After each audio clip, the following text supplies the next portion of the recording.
Well, good morning, everyone. Welcome to the Joe and Joe Weather Show. The two of us all showered and we got our hair nice and done and sitting here on a Sunday morning. And the Joe and Joe Weather Show brought to you by our friends at Omni True Value Hardware, where there's still plenty of rock salt because there is a rock salt shortage now that has developed with all this winter weather across the United States. It's very difficult to get your hands on rock salt, but they still have plenty. 1226 North Wellwood Avenue in West Babylon. The telephone number there is 631-756-1125.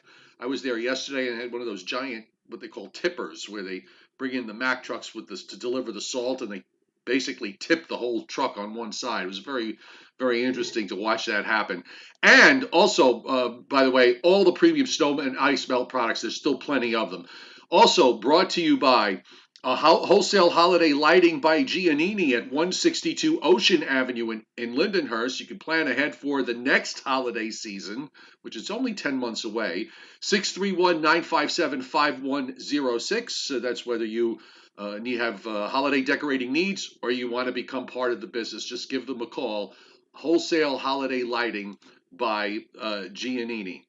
Okay, Mr. Rayo. So a couple of things. I think this is a remark. First of all, I think this is a remarkable Sunday morning weather-wise. I'll get to that in a moment. But uh, as far as yesterday and last night were concerned, anytime you deal with a weak system, there's always the chance that it could go in one direction or another. Either it's going to vastly outperform and shock everybody, or it's going to vastly underperform and fall apart, which last night's for many areas, northern New Jersey, southern New England, Long Island, those areas that were under an advisory, it just fell apart. And being that it was going to be mostly sleet and freezing rain, I think that's a positive. That's a good thing because you don't want ice. So I agree.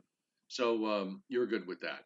Okay, but from the standpoint of being a remarkable morning, and we're going to have hopefully in 20 minutes meteorologist Addison Green, who works down in Houston, to talk about this. But I'm going to bring up because I've never really seen a map quite like this morning in terms of the watches and warnings.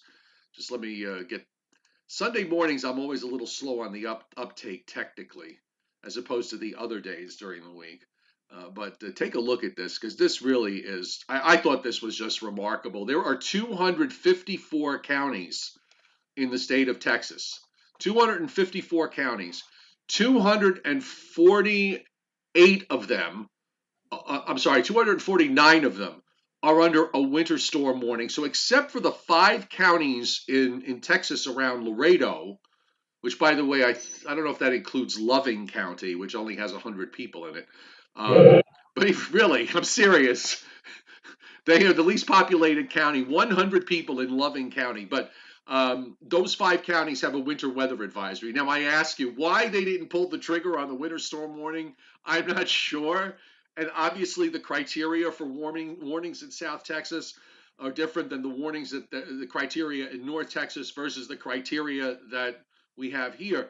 But that's remarkable to see the entire state of Texas under a winter storm warning all at once. I don't think I've ever seen that. And adjacent Oklahoma, all under a winter storm warning, and also in Arkansas, Louisiana, kind of Except like for this, similar except to Texas in that most of the state is under a winter storm warning, except for a few places that have, I guess, winter weather advisories.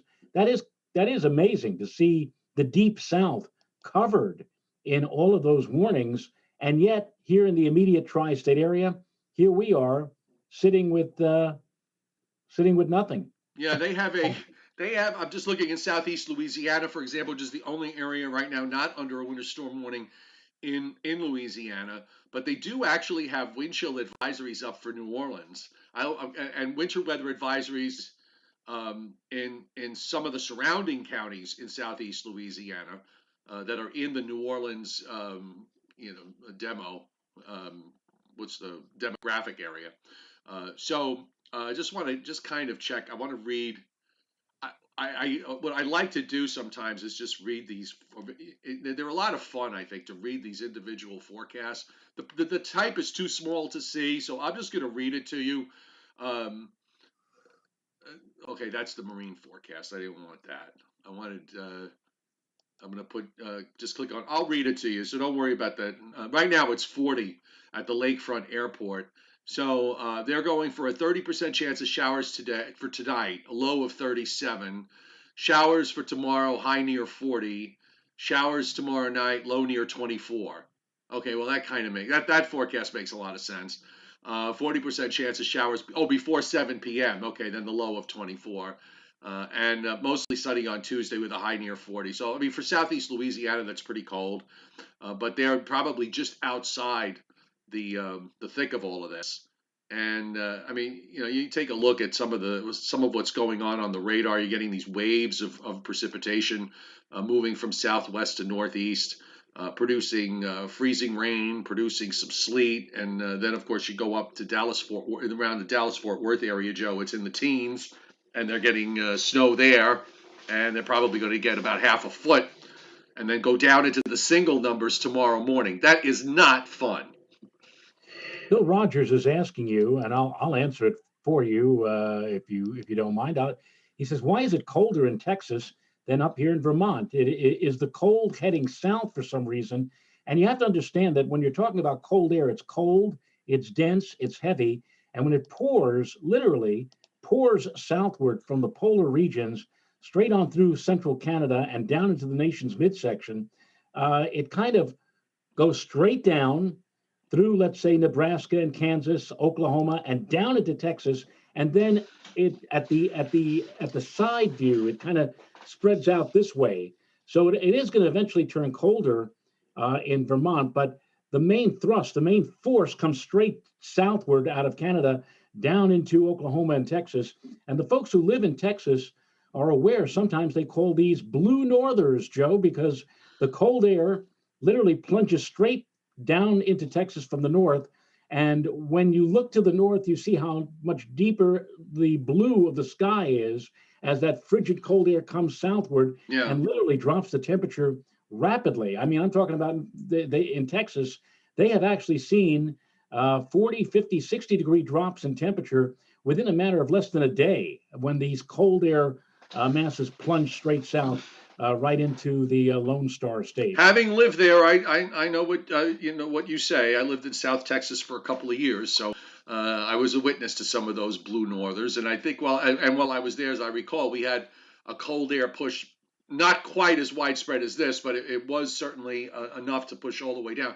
Also, from the plains down to Texas, there's no natural barrier that holds the cold air back. It's pretty flat. So I mean, you have the plains, but yeah, okay, everybody's sort of on the same level. There's no mountains that cut the cold air off or to deflect the cold air to the east. So yeah, like you said, the weight of the cold air when these cold air under certain conditions, when the cold air comes in, and in this particular case, the polar vortex, the vortex from Canada settled near Lake Winnipeg and actually dropped more to the south than it moved to the east. So it's the movement of the trough and the vortex dropped all the cold air straight south, as opposed to moving it more towards, say, the eastern lakes and into the northeast. We got some of it. We got bleed through from it, but we never were really, we were never really in the heart of it. But on the other hand, being on the edge of it, Joe, we actually did get fairly cold. I mean, we had our coldest weather of the winter so far. Right.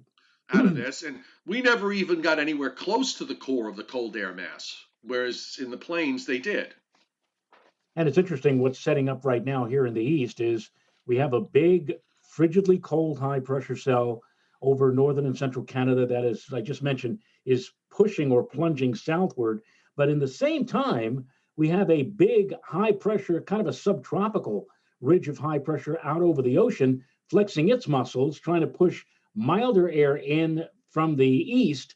And in between the two air masses, the big high over the ocean and the big high coming down from Canada, is this little corridor where we have these waves or ripples of low pressure scooting up along that corridor. And that is what is going to be bringing us for the next several days, the unsettled weather here, because those waves are trapped. They can't go out east because they hit into that big ridge of high pressure over the ocean. They can't go too far to the west because of that cold air mass. So they kind of scoot or scurry up along that corridor. And unfortunately, for all of you snow lovers, it would appear right now that we are more on the side of the milder air zone, and that's why we're seeing more. Looks like we're going to be seeing more of a rain, ice, sleety type of situation, as opposed to a good old-fashioned snowy situation, which they will be seeing not too far to the west and north, several hundred miles away to the north and west of here. They will likely, Joe, probably be seeing something on the order of 4 to 8 or 5 to 10 inches of snow. Oh yeah, easy, It's not easy. going to happen here, though. The second system for this coming week for Thursday, I think there's a fair. I'm thinking just what I've seen over the last couple of days. I think there's a fair chance that we could see a rather solid front end thump from that one, going into that'll be during the day Thursday into Thursday night. I mean, Now, when you say ultimately, a front end thump, are you talking in terms of snow or ice, or no, I'm talking in terms of snow. in terms of In snow? terms of snow, I think there's a chance that we could see a I don't want to say a significant front end thump at this point, but certainly I think we could see some accumulating snow on the front end of that weather system before ultimately it goes over to sleet and then eventually to freezing rain and then rain. But we'll talk about that. We'll get to that in a bit.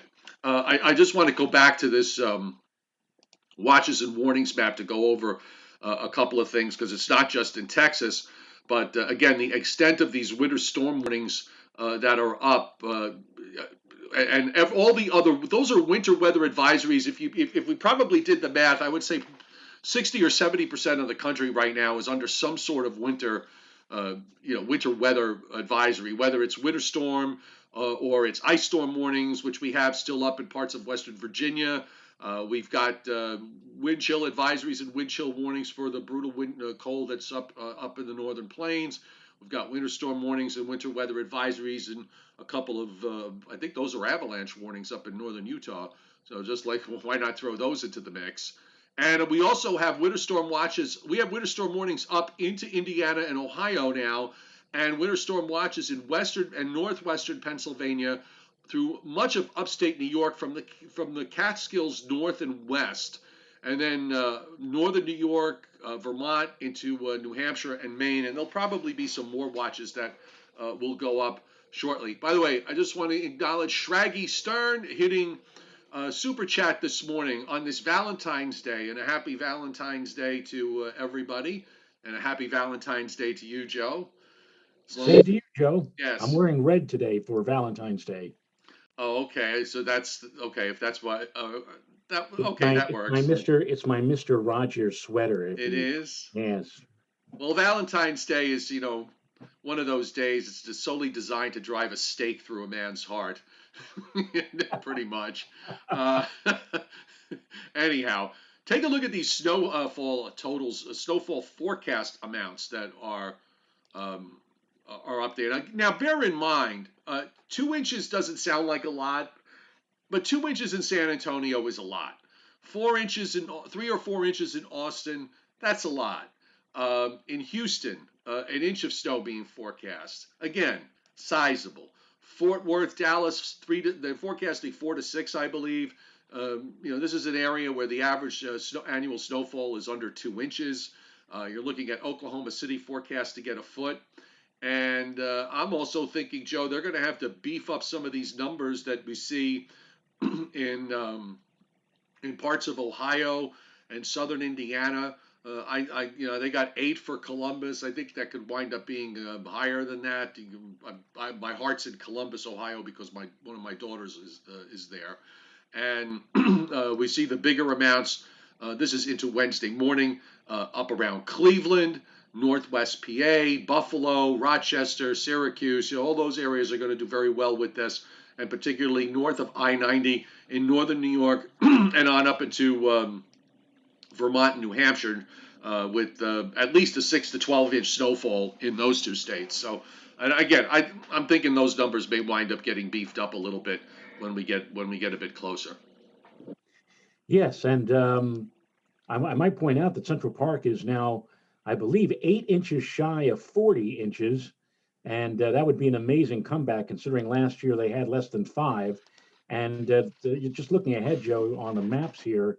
I think you're right. I think Thursday we may see a thump. Whether or not there's going to be enough of a thump to push Central Park over the 40-inch mark, late this week, or whether or not we're going to have to wait for a couple of more storms to come our way later this month or next month. But it does look like we have some rather interesting wintry weather to look at here in the immediate tri-state area, beginning with the first shot of precip later tomorrow and tomorrow night. Every flake counts, you know. Yes. Everyone counts.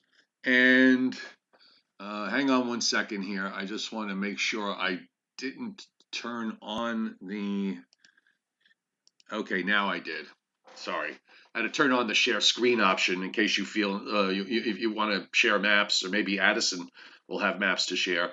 U.S. satellite got a lot of clouds around. Although, Joe, I have a little bit of sun that is trying to brighten. Has brightened up this morning here.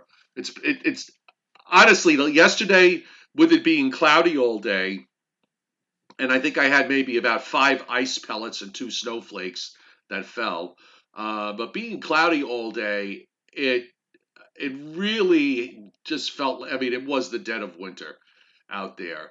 The sky looked like it was going to open up, but it never did.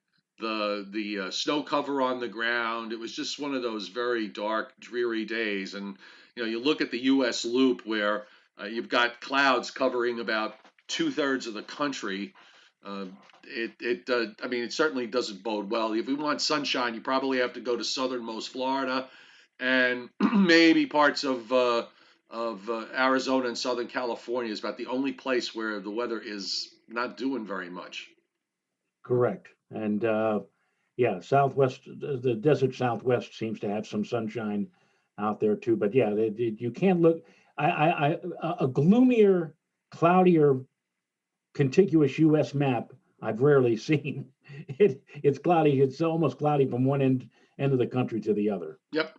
And another busy week as we take a look at the Weather Prediction Center. So we have 2 storm systems to deal with this week that are in the forecast period. The good news, I think, is after Thursday's storm goes by, weather conditions actually will calm down for a little bit.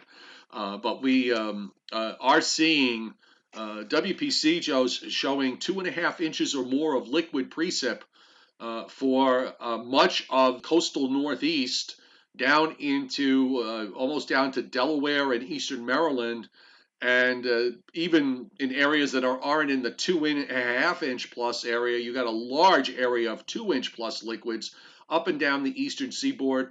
Also, in part in Kentucky, Tennessee, Mississippi. I mean, these areas are going to get really hammered with snow and ice here uh, over the next the next 4 days with these 2 storm systems moving along. Also, very active weather coming into the Pacific Northwest, where we have several to many inches of liquid precip. Of course, most of that on the coast is rain, but several to many inches of liquid precip being forecast from Northern California northward. And I've got all the WPC probability maps, Mr. Rayo, so we could take a look at those.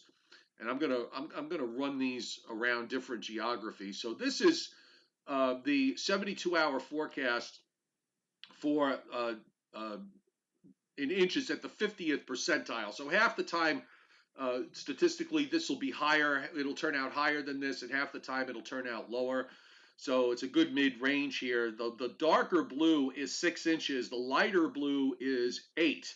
So you can see that WPC has a very large probability of 6 to 8 inches from southern Indiana, northern Kentucky, all the way up into Vermont and into New Hampshire. Also, notice pretty much south of 84, not a flake, not an ice pellet, nothing. So, well, I don't know about an ice pellet, but certainly not a flake. And I'll They just don't give. have, but and they also have a similar map, I would presume, for ice or freezing Yes, rain. I have the freezing rain one. I will have that up for you momentarily. Here is the areas down in Texas, for example. The lightest green is 1 inch. Then you got 2 inches. The darker green is 4, and the blue in Oklahoma is 6 plus. Again, very ample snowfall being indicated there, and I would probably say this goes through. This is actually through Tuesday, so this is going to cover everything with this next storm system. I still think they're probably a little bit underdone in terms of the amounts. Freezing rain. Now, Joe, I have here, this is through Wednesday morning, so this is going to take us right through this next storm system. So I actually set this for a quarter of an inch of ice accretion, and they have a 50% or greater chance of a quarter of an inch covering most of northern and northwest New Jersey, Orange County, maybe right up into westernmost Dutchess or westernmost Putnam there. If I'm eyeballing this Just correctly. just about here at the home base. Yeah. Yeah, and I mean they got you in 40 to 50% of at least a quarter of an inch of ice accretion. That's a fairly extensive area that they're indicating right up through Connecticut and into southern Massachusetts. I'm going to just for laughs punch the half of the and look, even what is that darker green is a 20 to 30% chance of half an inch of ice accretion Oh, good up Lord. in northwest New Jersey. That's a lot. That is not good. That is not good, and that's Oh, my no. primary concern.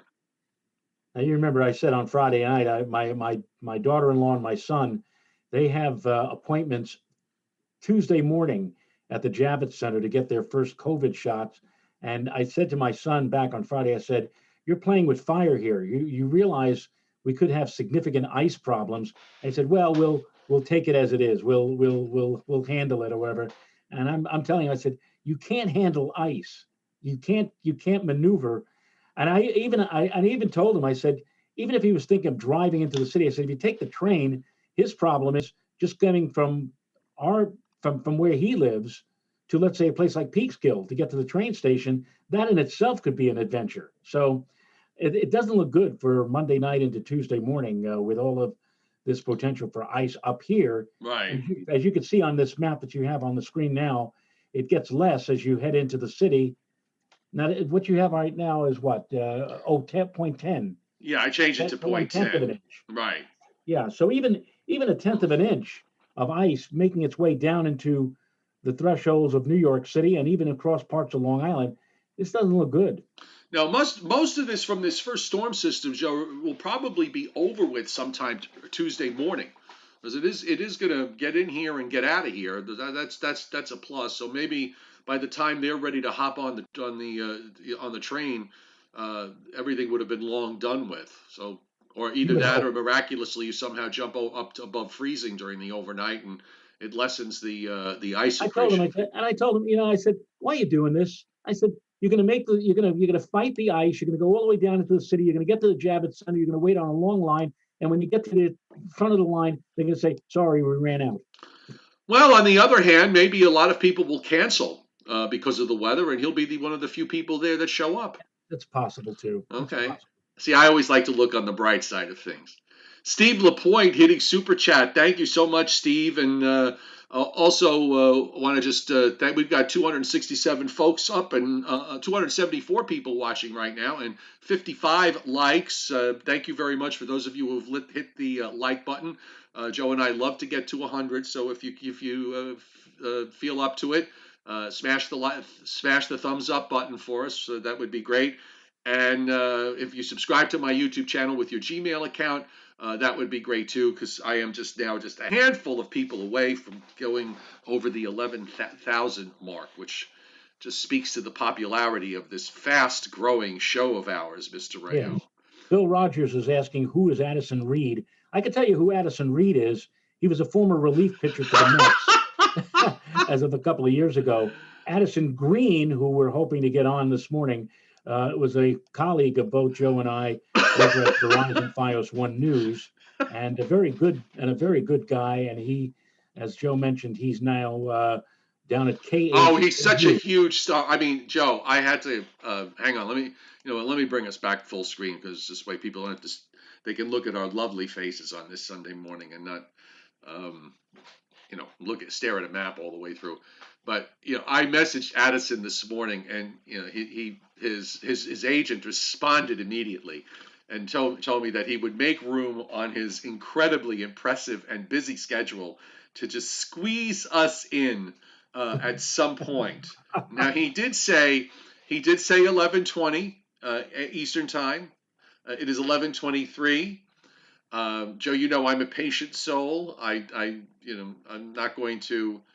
He's so huge now in Houston that just that he would even show up here is I, I'm just Well, I don't even have the words for it.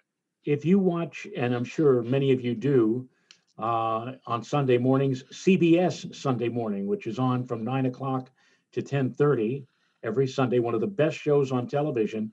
After Jane Pauley, the host of the show, gives her initial introduction as to what the show is going to be about, she says, "We'll be right back. The trumpets sound, and up come the weather maps. They're not on for too long, but those weather maps, the temperatures and the conditions for the upcoming week, are prepared by none other than our former colleague, Addison Green for CBS News. And And he's won Emmys for that, Joe. yes, I was going to absolutely exactly. And think about I was just thinking uh, given how much time that show devotes to weather, Yes. his hourly rate, basically, if you do the math, probably works out to something like 10 grand an hour or something. Because what is it up for, like 20 seconds? They spend, well, today they spent about maybe 30 seconds. No, not even that much. I think today they spent about 6 seconds showing you what the weather is for today. And then they spent another 6 or 8 seconds showing you the forecast for President's Day. That's about it. It's on, don't blink. Yeah. Now that's a job to have in terms of like I said, the rate of pay. Yes. If you calculate it out to the hour for the number of seconds it's actually on. But you know what? That's Addison's gig. He was lucky enough to get that. Yes. And that's good for him. So hopefully he can make it on because he's actually, they're doing all sorts of, wall-to-wall coverage down there in Houston out of this. So he's going to try and get on here. So I'm monitoring. So when I get the little notification thing on Zoom that he's in the waiting room, I'll have the receptionist bring him in, and we'll go from there. So let's go back to the freezing rain map, and then I want to look at the long range on WPC. If we have to switch here, so there you go. So this again, the snowfall forecast from WPC for the next 72 hours. Now, with respect to freezing rain, we have again, there's your area, your large probability area, and also take a look down in West Virginia around Charleston, Eastern Kentucky, Central Tennessee. Remember, these areas got clobbered already this past week, and they're about to get clobbered again. And the extent of the ice accretion rate of 80 to 90% probability at least a tenth of an inch, covering much of central and southern Mississippi down into southern Louisiana and southeastern Texas. I want to see what their max amounts here are, Joe. So there's the quarter of an inch is 80% probability of at least a quarter of an inch in parts of southeast Louisiana, southwest Mississippi, and dare I look at a half an inch? Yeah, look at that, a half an inch ice accretion possible. This is really this from the standpoint of ice, which is never to be fooled around with. This is actually this is a big deal. Okay, this ice, the ice storm implications here, Joe, are pretty large. Yes. Yes. I'm looking at the FOOS, the NAM FOOS, and at 48 hours Tuesday morning at LaGuardia, the thickness is 558. Wow. That's way up there. The T1 boundary level temperature is 2. Yeah, you don't see that too often, but and that's a good indicator of just how much low level cold air there is.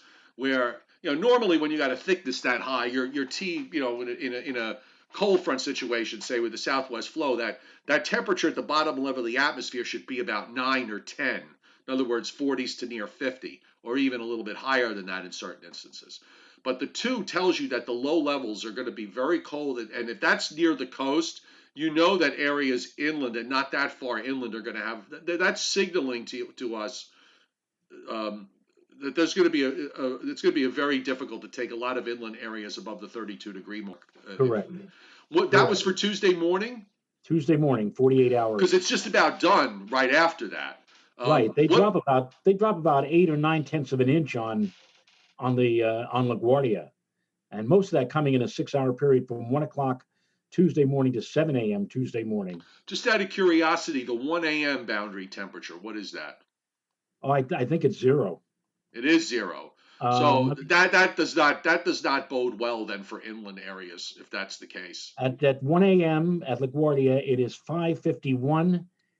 Yeah, 551 thickness, and the T1 and the T3 levels are both 0.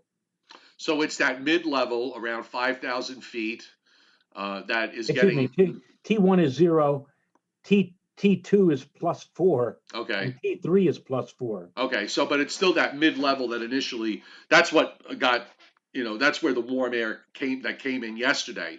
Right. Is at that level just above 5,000 feet from what I was looking at on the soundings. Now here's the long range. This is for Thursday. So this is our system coming up for Thursday.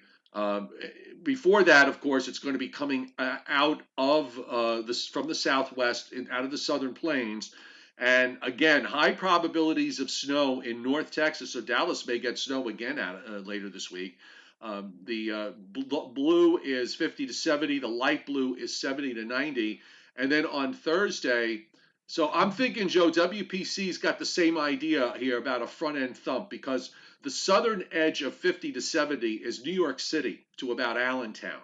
So, and 30 to 50 goes down almost to 195. So I'm thinking they're seeing the same thing I'm seeing with regards to that system for Thursday, and of course, large area of 70 to 90% probability of at least the a quarter of an inch of liquid equivalent of snow or sleet. So basically, 2 to 3 inches. 70 to 90% probability on the day 5 forecast is a pretty good indicator. Just like we said, when you see when we'll look at the threat for severe weather from SPC, the Storm Prediction Center. When they have it out in their long range, it's a good idea to pay attention. So when WPC has probabilities like this in their long range, it is also a good idea to pay attention. I suspect that Mr. Green probably is in the midst of doing some winter weather update that he's not here. And I'm also strongly suspecting that he may not be with us this morning. Well, and I told him, he's obviously got his hands full. So if he gets a free moment, he's got the Zoom link. He can jump on whenever he's ready. Oh, I think I got a message from him here. Hold on, just a moment. Let me just check. This could be exciting, folks. This could be a While Joe reads the message from Addison, I should tell all of you that there's good news. The "You're My One and Only Valentine" card is now available in multi-packs.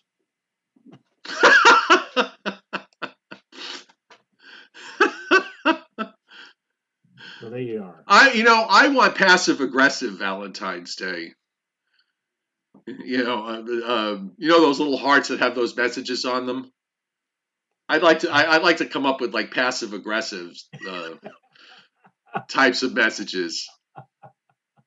Like, you love me? Really? Are you sure?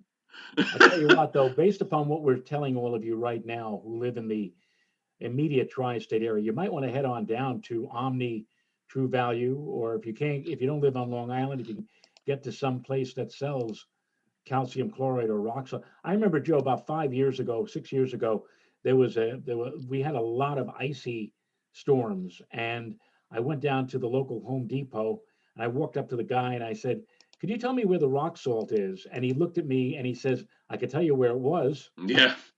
No, in all seriousness, I had 2 separate conversations yesterday regarding the fact that there is a rock salt shortage that is now developed across a number of areas in the Northeast. One of my snow removal guys that I work with was telling me that he had his truck out at one of the terminals. It was sitting there all day, still waiting to get filled. And I've also had a few people tell me that because of the shortage now and everything tightening up, the prices have gone up too. So it's going to be tough to find. So if you do I mean, we can tell you just from the fact that for our own sponsor for Omni, they still have plenty. I was there yesterday when the tipper was being used to dump some more salt from up the salt mines in upstate New York. So, um, but yeah, it might not be a bad idea to get some today, especially if you're inland. So let's run through the NAM model. I've got the full U.S. view here. And you can take us through today. Joe, it looks like not much is going to be happening today. It's actually gotten a little brighter here in the last few minutes from what it was before. There is a low that is moving off the Carolina coast, another weak low that's there in an upper air ridge position, so it really can't strengthen very much. Uh, Pops up a little bit of precip overnight into tomorrow morning. I don't know how much of that is real or not, and I don't think it's worth losing sleep over. It's more of what comes later tomorrow. So here's your low for tomorrow, coming out of the Gulf of Mexico with that snow, a large area of ice in Louisiana and in through Mississippi, advancing up through Tennessee and Kentucky. Um, anytime anytime you see it start snowing in upstate New York and Vermont and New Hampshire before it starts snowing down in the coastal areas, that tells you that the low's tracking to the west. That is the if you didn't look at anything else, and all you looked at was where is the snow starting first, that will tell you everything about what's going on with the pattern. And as you pointed out, Joe, the ridge off the East Coast is keeping, and the weakening of the block is allowing this low to go further west than it otherwise would have.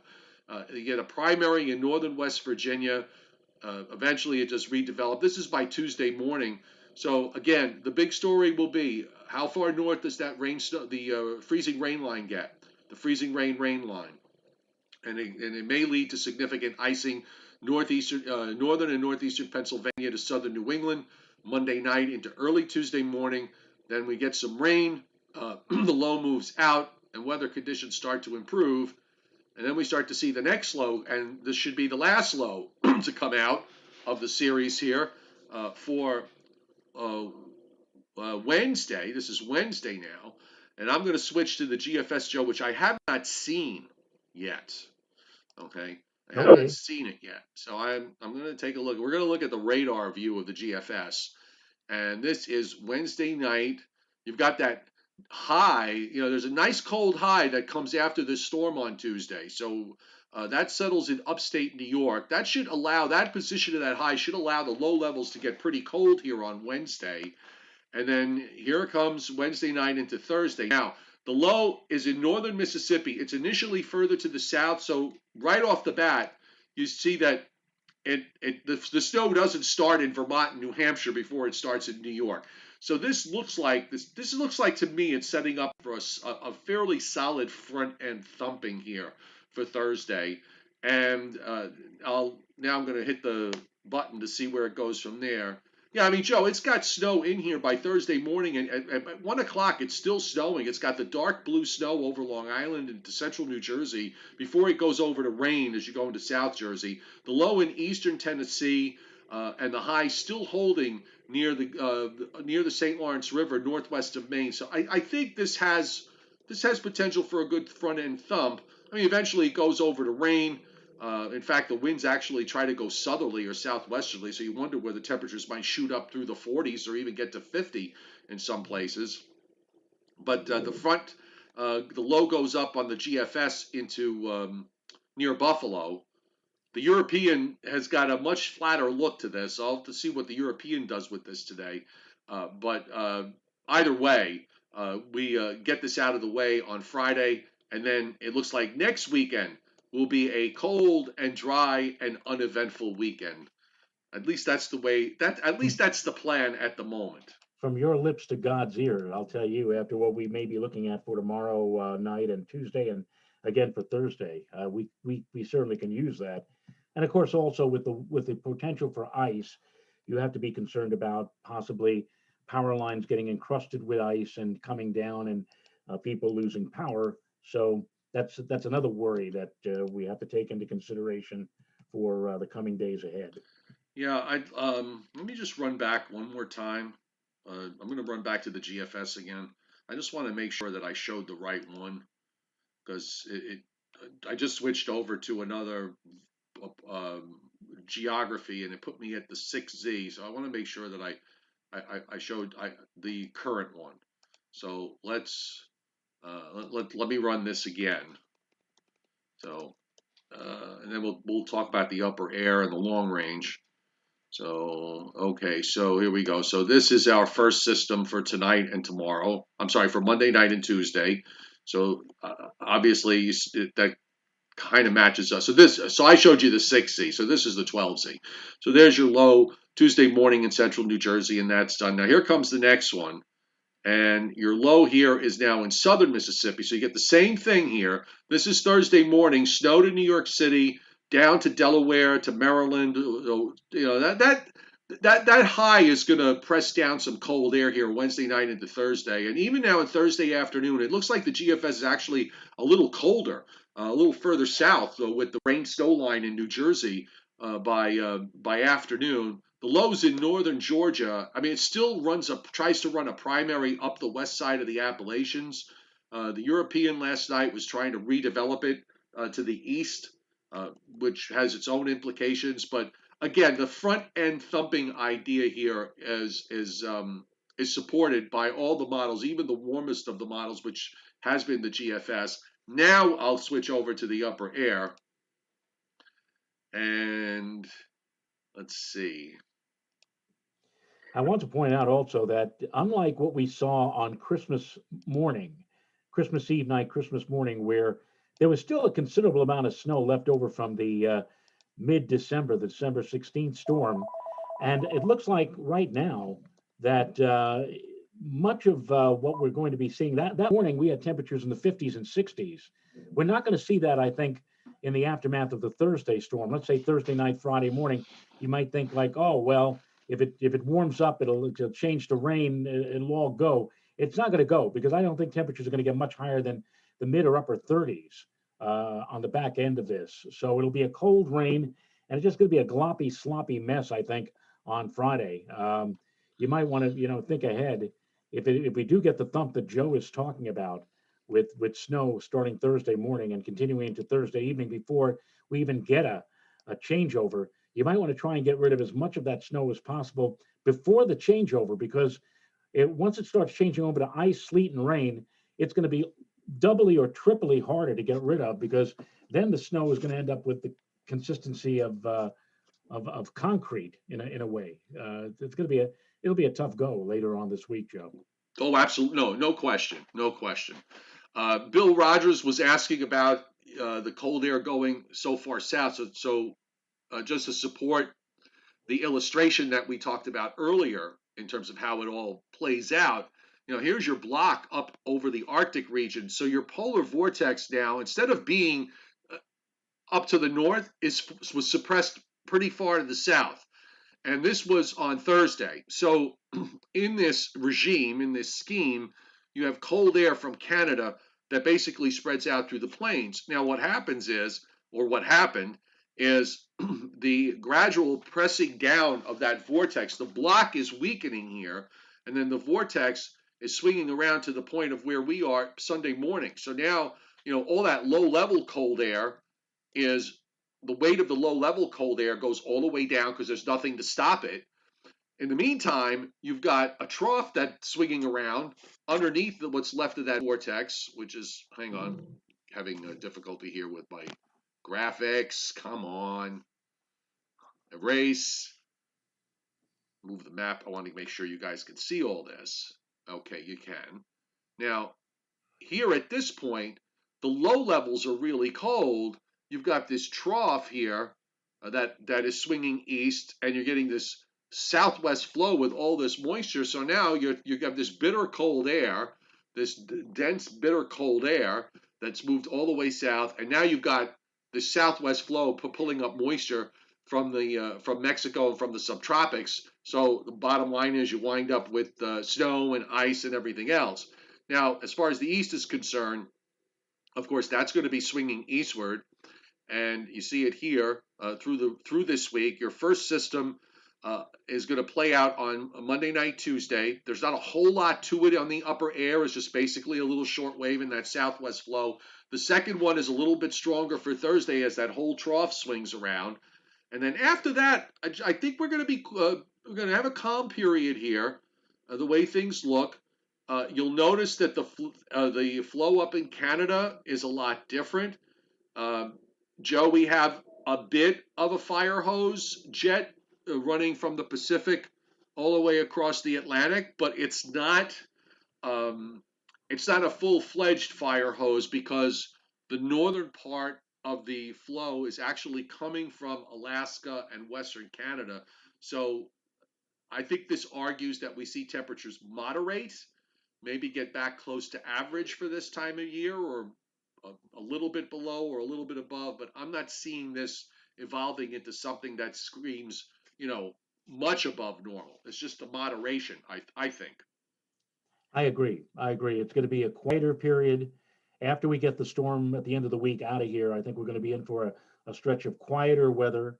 Maybe not necessarily totally dry, but much less in the way of adverse or stormy conditions, and certainly noticeably milder in the week that follows, from this weekend on into next week, as opposed the following week, I should say, as opposed to what we're dealing with now, what we've already been dealing with, and what we'll be seeing for a good part of this upcoming week as well. I just want to check to see. I think I might have. Um, okay, no, Addison didn't send a new message. I just wanted to double check because I saw my Facebook thing flashing. So, but I want to get back to the GFS on the long range because I think my there's conflicting signals. I think in the long range is about in terms of what happens later on toward the end of the month and the beginning of March. One of the things I've been seeing on the runs is the tendency for pressures to start rising again up in the North Atlantic and around Greenland. So if that happens, that is certainly supportive of the notion that we could go back to something like what we just had, pattern wise. I'm not necessarily saying the same outcomes will come out of it, but in terms of the overall setup, now I can go back to the old run because we don't have far enough out of the new run, but you could see it here. This has been run after run now. Pressure's rising. You got this ridge that's building up along 40 West all the way up toward Greenland. And you have also a couple of vortices there one main one, like that polar vortex up in northern Canada that forms. But you do have the blocking coming back toward the end of the forecast period. You've got a strong upper high that's building between Iceland and Greenland again. And you also have, interestingly enough, Joe, you've got a low that's not too far from 50 and 50 here. This is at the end of the period, assuming that it looks like this, and it probably won't it won't look like this exactly. But I keep seeing this, this blocking coming back, ridge up into the Pacific Northwest, which means the EPO is probably going to go positive for a short time, but then I think it may go neutral or even start to try to go negative as we get into the end of February, beginning of March. So I'm going to take the position that we had 3 weeks, we'll have a week break, and then we'll go into another 3 or 4 week period with the similar pattern of what we just came out of. That's my prediction. Bill Rogers is asking on the chat board, isn't there someone named Larry predicting this to last into April? Is he alluding to Larry Cosgrove, maybe? Yeah, I did see a Larry Cosgrove post last week saying that on the idea. My view kind of falls in line with his, but he expects this short moderation period and then a reinforcement of the pattern that we're just coming out of now to take us through March and the beginning of April. That's what that is what Larry Cosgrove said on his last forecast. And somebody just, I guess it's Leon Probitsky. It is the only Leon I know on the chat board. Yes, Leon of Lindenhurst. Yes. Who with lies luxuriously looking at weather things. I run out of L's at that point. Yeah. So I'm kind of on the same page with that, Joe. The signs are certainly there on the models that we could go to that. I also think, by the way, that because we're going into the moderating period, I don't think that means that we couldn't possibly sneak in a snow event in the next couple of weeks. It might not be a signature snow event pattern, but it might also be one where, under the right circumstances, you could have some kind of system rolling along. And I did notice that the models were doing that overnight and over the weekend. During that, sometime later next week, something weak and innocuous, but still, it doesn't mean it can't snow. It just it certainly, the pattern is not as dynamic as what it has been over the last couple of weeks. I will also point out, Joe, that I checked out the plumes, and the plumes, looking ahead to the Thursday thump that we're alluding to, the plumes don't show it. The plumes don't have very much snow at all. It's very early, Joe. What is it? Today's Sunday. So what? 96 hours takes us to when? 72 hours is 12Z Wednesday, so that's 12Z Thursday. Usually, what I've noticed with the SREF plumes, what's the last period on there? I'm looking Sunday, Monday, Tuesday, Wednesday. It just begins on Thursday. Yeah, So see, you're you right. got You're right. one of the things I noticed with the SREF is when you start getting into range, a lot of times it doesn't show very much. You have to kind of wait till it gets, at least inside 72 hours, where those because a lot of those models that they use, a lot of them don't even run past 48 hours. So you have to kind of wait till they get into that shorter range time frame. So zero Z 218. That's Wednesday at 7 p.m. yeah, that's too early because precip doesn't Right. even won't arrive until Thursday morning. Right. They don't even have most of the places in the tri-state area up until then don't show very much more than a half an inch or even just a quarter of an inch of snow. So Right, but uh, but the snow hasn't started yet for the thumping right, because that's during the day on Thursday. right. Right, You're so absolutely it's not correct. even in range yet. Okay. You're absolutely and positively right, Mr. Chopper. Okay, just checking. Just checking. Okay, so we're back up full screen here. You know what? Addison is probably not going to make it, I'm thinking. Now, Which how much do you miss, Joe, not getting the phone call on Saturday on a weekend when you're normally off and saying you got to be in? It's a major problem, or you're there, and instead of working what basically would be your normal schedule, they go live, and at a drop of a pin, they say, "We need you on set. We need you. We have to talk about weather." How much do you miss that? how does the four-letter word none sound? Yeah. None. I don't. I don't even think about it.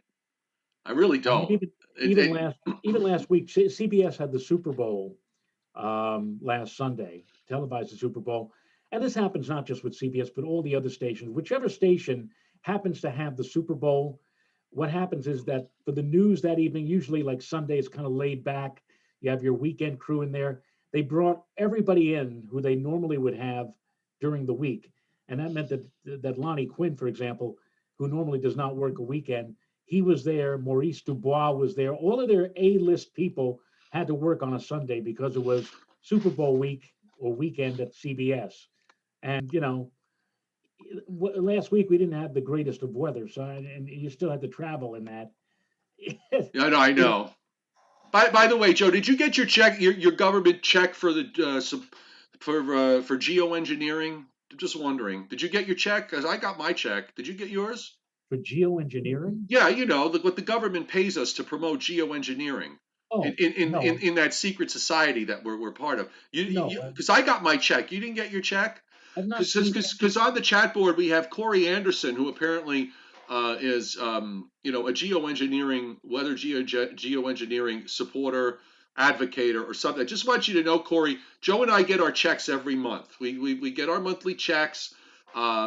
We also get you and I, Joe, we get our Bill Gates check every month too. and all the other conspiracy organizations that are out there. We get paid. So just so you know, um, um, we're on your side. I will Okay. tell you, and this is the absolute truth from the New York State Department of Labor. I had a question for them. And when you call the New York State Department of Labor to ask a question, It's a you have to labor. wait, you have to go through literally 6 minutes of announcements, of commentary, of hitting the buttons and everything else. And when you finally get to the 6 minute mark and it's time for you now to at least find out whether or not you're going to be on Closed. hold, you're going to be on hold for like 8 hours or whatever. They say, we're terribly sorry. All of our people are busy right now. Please try again later. And they hang up on you after you've waited 6 minutes. You don't even get a chance to wait and on hold for 4 or 5 hours. They just arbitrarily say, sorry, we can't talk to you now. Try again later. And they hang up on you. That's so frustrating. Um, The chairman has deleted Corey. I know it is. It's very frustrating. Nothing is worse than being on, punching through a whole. How about punching through a whole thing of prompts and then you literally waste 4 or 5 minutes and you get disconnected. It just disconnects you. well, yeah, I actually, Steve Hartman Steve Hartman is on CBS Evening News on Friday night with his On the Road segment. Not this past Friday, but the previous Friday, he was doing a bit about waiting online. He actually timed it out. He was trying to get to some company or whatever like that, and it took over 4 hours before they finally answered. And during that 4 hours, the music that they play over and over again, and his three kids are there, and you can see them dancing in the living room to the music while they're waiting on hold. And I'm watching this, and I know he's trying to bring a smile to all of our faces, Right. but instead, I was yelling at the TV screen and yelling at Steve Hartman, saying, "Hey, at least you got the privilege of waiting for X number of minutes or hours before they finally picked up the phone. In my case, I can't even get to that point because they hang up on me after 6 minutes of going through all these prompts. Well, It's incredibly frustrating. speaking of getting in Wait a touch minute. with something, Wait a yes, minute. Look who's here. There yes. he is. Hey The guys, man. how's it Everyone, going? the Addison, I just want you to know because that you missed you missed Corey Anderson on the chat board, who's a geoengineering advocate, which I'm sure is playing very well right now in the hmm state of Texas, and also. Well, there's a few of those on today. So Addison Green, everybody from Meteorologist in Houston. So if you are in Houston, you are watching Addison on channel KHOU. 11. Yep, KHOU channel 11. KHOU. Yeah, you're in that's a big cheese market over there. That's no small potatoes. You're in what's number 8 or number 7 is Houston, something like that. I think number 7. Yeah, Oh, yeah, very top good. 10 market. Look at that. You're following my example as you always have with the facial hair. Choppy, you're leading by example. So yes, I got to Yes, follow suit. I'm a trendsetter. Of course. Really, I'm like Madonna. I decide to wear something, and everybody's doing it. So That's it. You just say one word, you do one thing, boom. Everyone follows suit. correct. We're waiting for Joe Rayo to catch up now. All right. So listen. So seriously, whether yes, Joe's got his red sweater for Valentine's Day on. But let's talk because a lot of people don't really understand when the weather gets like this in places in the deep south that you will read a forecast and it'll say I was reading forecasts around Houston and in Corpus Christi talking about ice accretion of 5/100 or a tenth of an inch and or Hold on, snow. Joe. Hold on for a second. Hello? Oh, yes. Yes, he is. He's here right now. Okay. All right. Thank you. I'll tell him. I'll tell him. Nice talking with you. Bye. And Hey, who might Addison, that was Renee. She said you have to work the morning shift tomorrow because of the impending ice and snow. Of course. naturally. What winter weather advisory? Well, you right? just have your private jet fly you up here. Huh. Yeah, no So problem. no, but seriously, a lot of people don't realize that that something like this, which might be manageable in the northern areas, um, is not manageable in Texas, particularly in South Texas. Yeah, no, they are not used to dealing with something like this on a regular basis. Definitely not. But even like on and every other decade type basis, we haven't seen something like this since at least the last 30 years, if I'm not mistaken. Definitely longer than that. I mean, first the winter precipitation on the way, snow, freezing rain, especially, and then the sleet. That hasn't happened in quite some time. But then the cold air coming on in by Tuesday morning, that's something the likes of which we haven't seen since the last century, the late 1800s. In fact, a lot of records will be shattered left and right easily as we go in towards Tuesday morning. And I know I scared a lot of people, including my director and one of my anchors yesterday when I said it was going to be a morning low on Tuesday of 9. They're Well, like, your director what should the? the director should be terrified of you. Of course. Okay, just so you know. I come in, they're like, oh, what's happening? Well, you have to be difficult. Of course. Addison, if you tell learned me, you tell one, me well. I was going to say, if you learned one thing from me in the years that we were together, is the art of being difficult. Okay, Mm-hmm. but It comes in handy all the time. absolutely, it always works. But Joe and I were talking about this at the beginning of the show. There are 254 counties. Let me bring it up again. There are 254 counties in the great state of Texas. Mm-hmm. Okay, 249 counties are under a winter storm warning right now. I have watched weather for 40 plus years. I lived in Texas. I worked in South Texas and Corpus Christi. I lived in Nueces County. They, I've seen over the years, these occasional Arctic blasts. It seems like there's more of them happening in the last 20 years than in the prior 30. But this one takes the cake. To see the whole state under a winter storm warning is something I never would have imagined. I don't think it's ever No, happened before. I don't think so either, and is definitely catching so many people's attention because they're like, wait a minute, what's happening? What's going on with all these alerts popping on up? In fact, when we saw the winter storm watch being issued the other day for Houston metro area, and then extended down towards, I believe, Brownsville. It's been since I think like mid 2000s the last time they had that. They had almost the longest stretch across the country outside of central and southern Florida, of course, between winter storm watches. So yeah, they do not see this too often, especially of this scale and scope. So yeah, Joe, it's crazy, man. You want to come back down here and enjoy it with me? Well, I'll take a pass. so I remember from back in my days in New Orleans, Joe and I talked about this the other day. Up here in the Northeast and in the Mid-Atlantic states, when you have a really severe summer heat wave, it puts a strain on the electrical grid.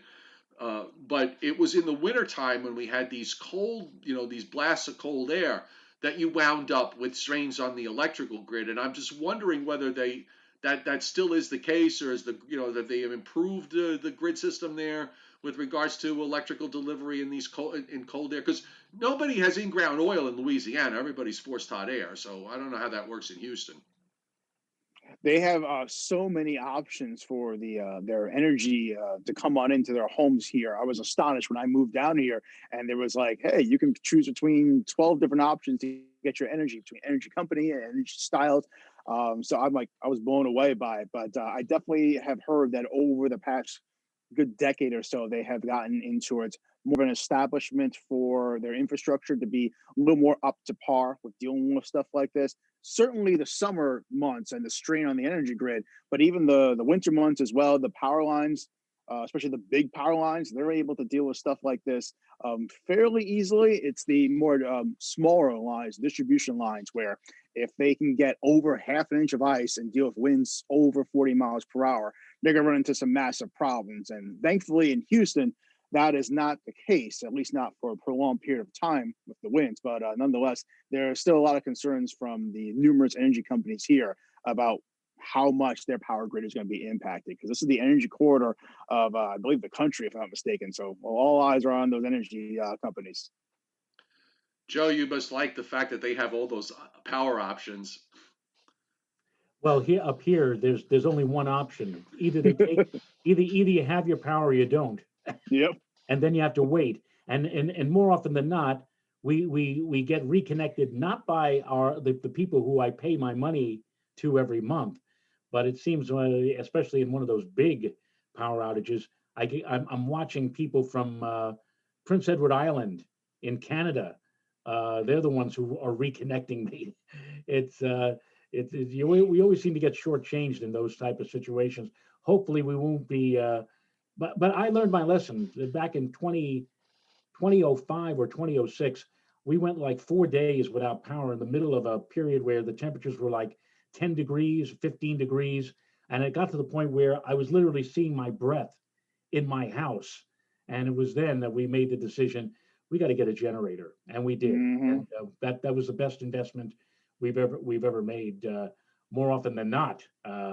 This past summer, we were out of power because of Itaiia for 3 days. That was the Oh first yeah. time. That's the first time we had an extended period without power in the summertime. More often than not, though, that generators come in handy for the winter season, because the winter season, of course, one of the things that it adds power to is the burner down here, the oil burner, which helps to heat the house. So Hmm. we'll see. Agree. What I wish I Agree. had all those options that you have, Addison. What you have out there? What Con Ed? No, we have NYSEG, New York Nice. State That's Electric right. and Gas. That's Oh, our okay. supplier up here which is interesting because there are parts of the Hudson Valley, especially down south across Westchester, that have Con Ed.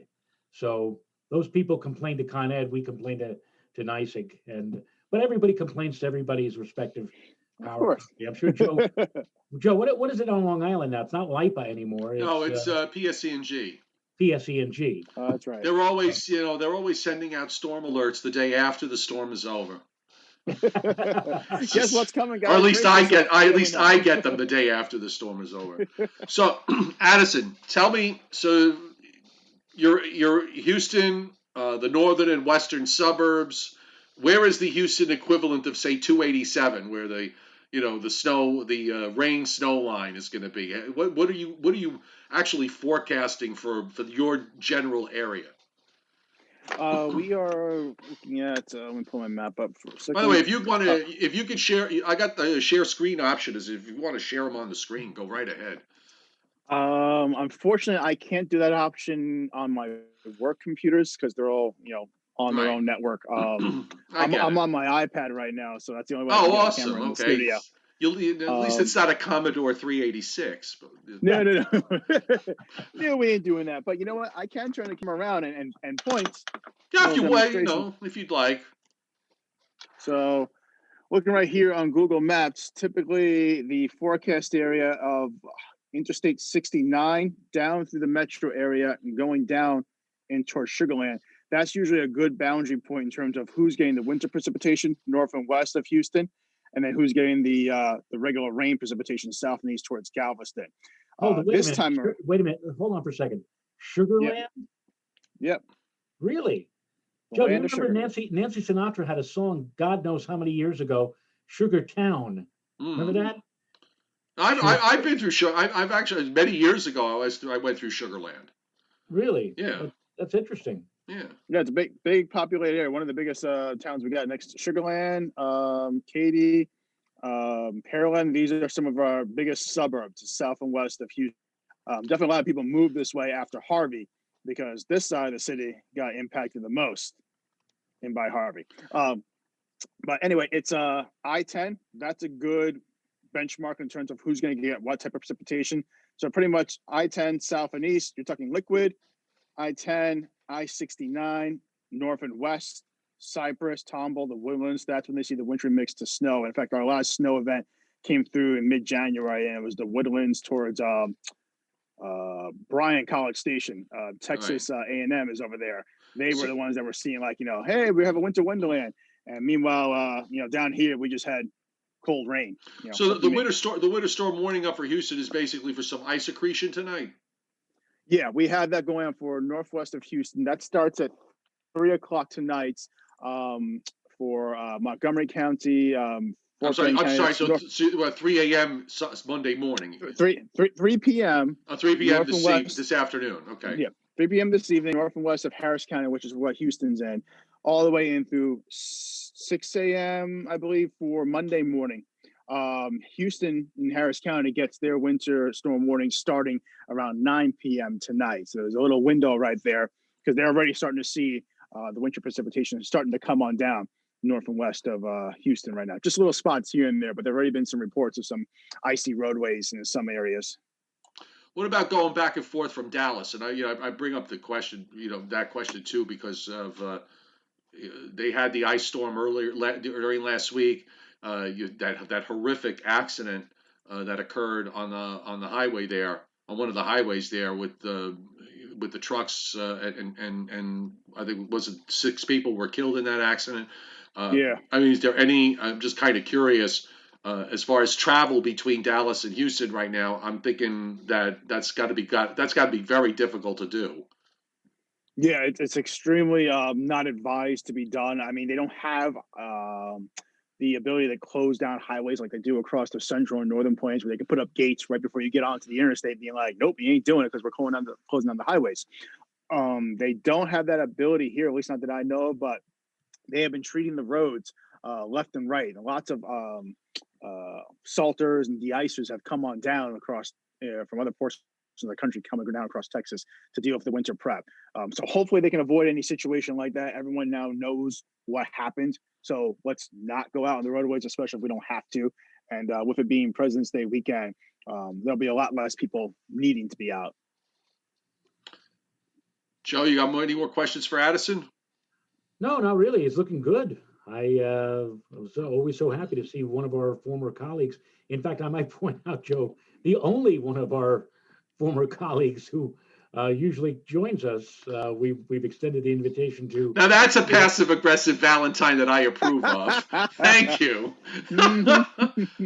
So I mean, they all have open invites, but they all seem to be, always have something else better to do when it comes to being on the Joe and Joe Weather Show. I don't understand why that is. Addison basically tells the network, I cannot, you have to wait because we have to do the Joe and Joe Weather Show. And that was just perfectly understandable. It's written in my contract. This show comes first, and then I'll take care of network shows. Well, we don't have contract. We have contracts with each other. But whatever we want to do, we do. Exactly. There's no verbotens here. If we want to do something, we do it. We don't have to get permission from some higher authority. Although, well, I correct myself. I do. Joe has an executive producer. The executive producer upstairs. She's the one who says yay or nay to things. I will say one thing, though, Joe, about the current situation and for the days to come. It seems to me that the HRRR has been handling this potential for ice, snow, rain, probably the best of all, as opposed to, let's say, the NAM and the GFS. I don't know if you agree on that, but that's. It didn't handle yesterday well at all, but none of them did. They all were terrible yesterday. I look at, I watch the HRRR, I look at the NAM. I don't know. I mean, yesterday, both were horrible. So I guess that's, that makes them equal. We'll see how they handle. I don't know, Addison, which models you guys are focusing on with the short range stuff here, with what's going on down your way. Any clues? Because up here, the NAM has been hitting home runs up until yesterday. The NAM has been hitting home runs with our snow events here. The chairman, by the way, says to Addison, come back home, please, and sub for Joe and Joe on days off. We miss you. God Driller. If I'm allowed to sit in either one of Joe's chairs, that would be okay with me. I don't know if I'm privileged enough to do that. Oh, come on. You'll find that my furniture is dusted on a regular basis. The help has a nice role. Yes, exactly. I will say one thing about Addison, and he's smart, Joe. We ask him to come on, and he comes on. It's very good. Some of the other TV personalities that we've asked in the immediate New York market say, well, I have to get permission first from the corporate people. as to whether or not I may appear on your show. And I guess No, because Addison's safe on this show. well, We're Of not. course. We actually, no.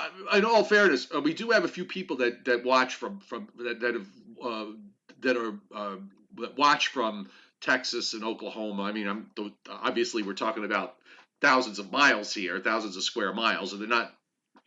But when we had the hurricanes going on, I had a lot of folks watching from the Houston area. But don't worry, we won't put you in any kind of embarrassing position with your bosses. I will have to, however, ask you this, and you would not respect me if I didn't ask you this. But what socks are you wearing today? They Just so are. to be clear, just so that it's clear to everybody at home, Addison's got this sock thing. All right. And whenever he gets like crazy socks, he always wears them.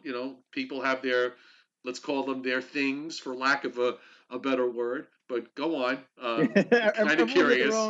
their own little stitch that they go ahead and love to show off. And mine are, I'm not sure if you can see them. I'll try and show them off.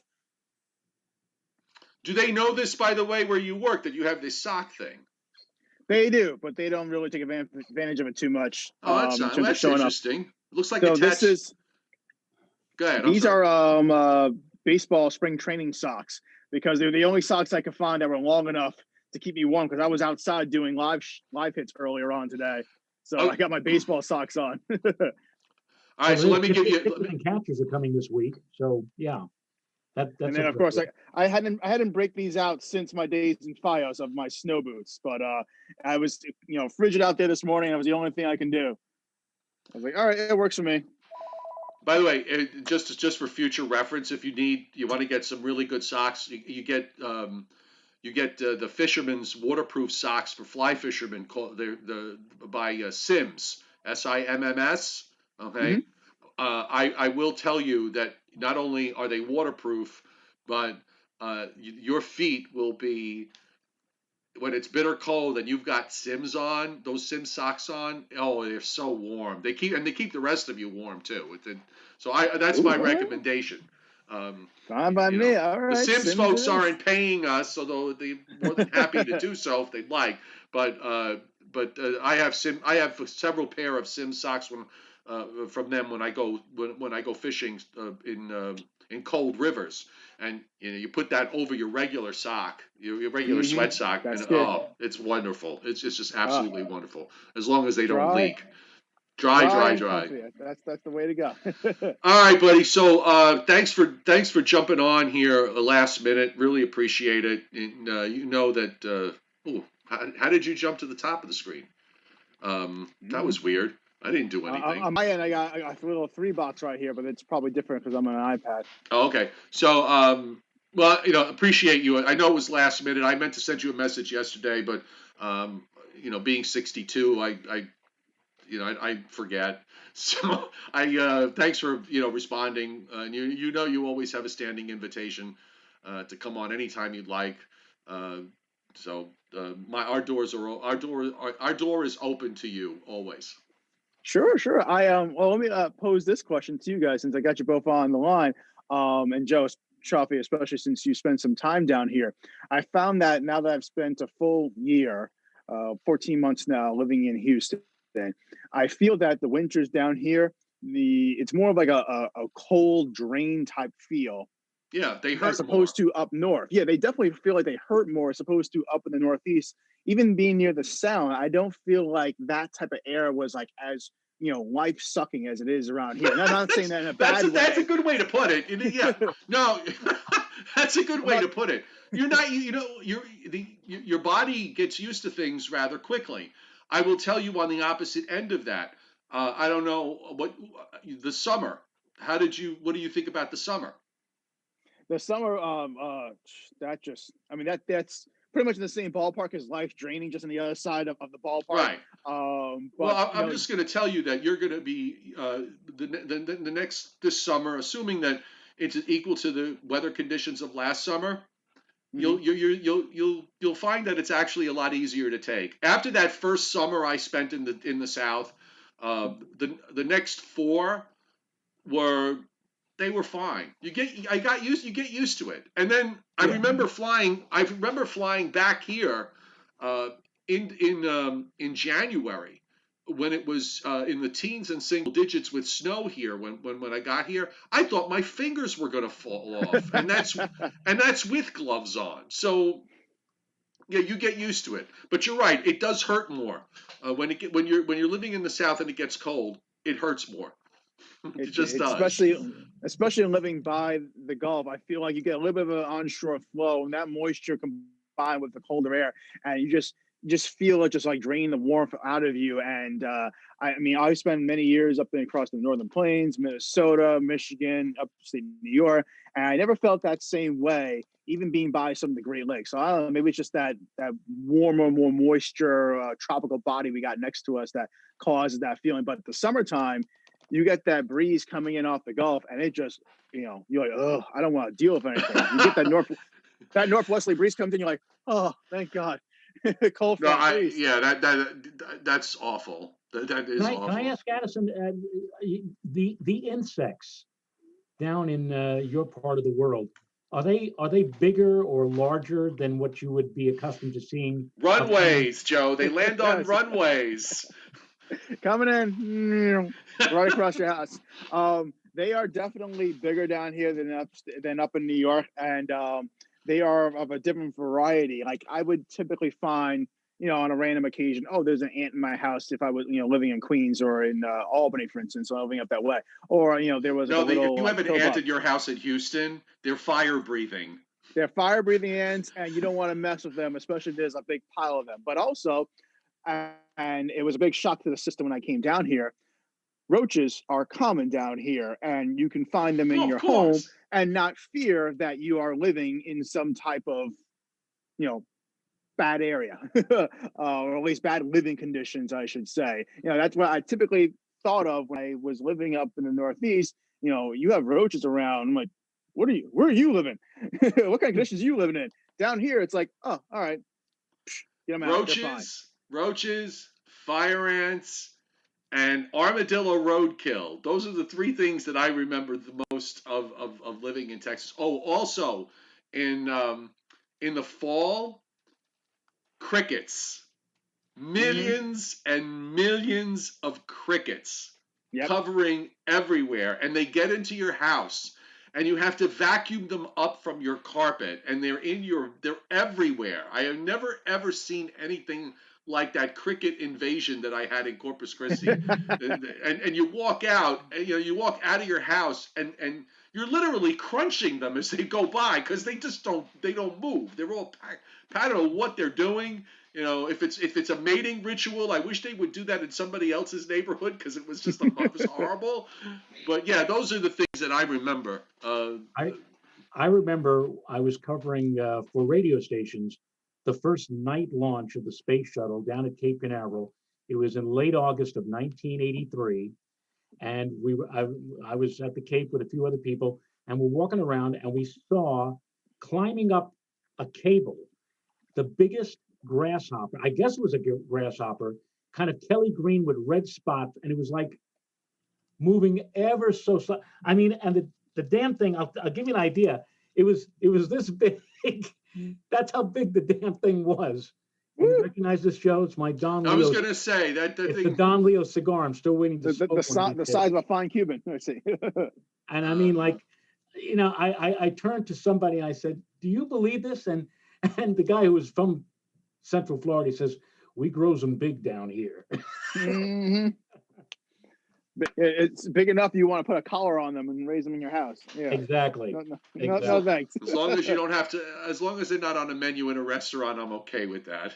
Yeah, no. Yeah, all right, exactly. Not the case right here. Although dealing with the critters around the Bayou City right here in Houston, you can find, if you live close to any of those little bodies of water, just like a plethora of mosquitoes that are like the size of $50 coming around, and not the most pleasant things at all.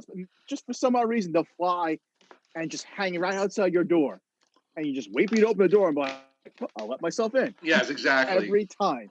Exactly. Well, sir, you have a great day. Stay safe. again, thanks for coming on, and anytime you want, just we will invite you from time to time, and you can come on anytime you'd like. A rising star in deep south weather. Yes, Addison Green, ladies and gentlemen. yes. Remember the Addison, when the time comes. Remember the little people. You, Joe, and I. When you're so huge that you can't really speak to us anymore in public anyway. So my agent will contact you for the next meet. Okay, we'll have to work that one out. My Take care, people will buddy. call your people. Yes, please. You guys too as well. Take care. Bye, Addison. Stay warm, guys. See you guys. Always fun to have our former colleague Addison Green on with us. Oh, good, he's gone. Now we can tell you what we really feel about him. All right, so we've carried this almost to 12:30, Joe, Eastern time. So I think we could say goodbye. Don't you? Well, I think so. Thank you for the 141 likes, everybody, and stay safe. And we'll be on tomorrow night. Tomorrow night we'll be right at the precipice, so to speak, of weather atrocity #1 for the upcoming week. So, and the Joe and Joe Weather Show brought to you by Omni True Value Hardware. There is a salt shortage, but they still have plenty. 631-756-1125. 1226 North Wellwood Avenue in West Babylon. So they'll be around tomorrow. You can run out there on Monday and pick up whatever rock salt or any of the snow melt products that you need. And also, the Joe and Joe Show is brought to you by Wholesale Holiday Lighting by Giannini of Giannini Landscapers at 162 Ocean Avenue in Lindenhurst. Plan ahead for the next holiday season. All of your decorating needs met by Wholesale Holiday Lighting of Giannini. And they also, by the way, if you want to make it a career, you can give them a call, 631-957-5106. So you and I will be back tomorrow night at our usual show time, which is 7:30 Eastern. Am I correct? You're planning to be here? And I want to just tell Bill Rogers. Bill Rogers said, get your son to do your driveway with the salt. He's got his own problems. He's got his own big house, and he has his own problems. And I guess he'll be wondering what he's going to be doing Tuesday morning for his COVID shots. And he says, take care, stock up on rock salt. Bill, I'm not going anywhere. I don't have to go anywhere anymore. If I were traveling to work, and I'm sure the same holds for Joe, yeah, then there'd be a certain amount of stress and worriment as to how we're going to get out of the driveway, how we're going to travel from point A to point B.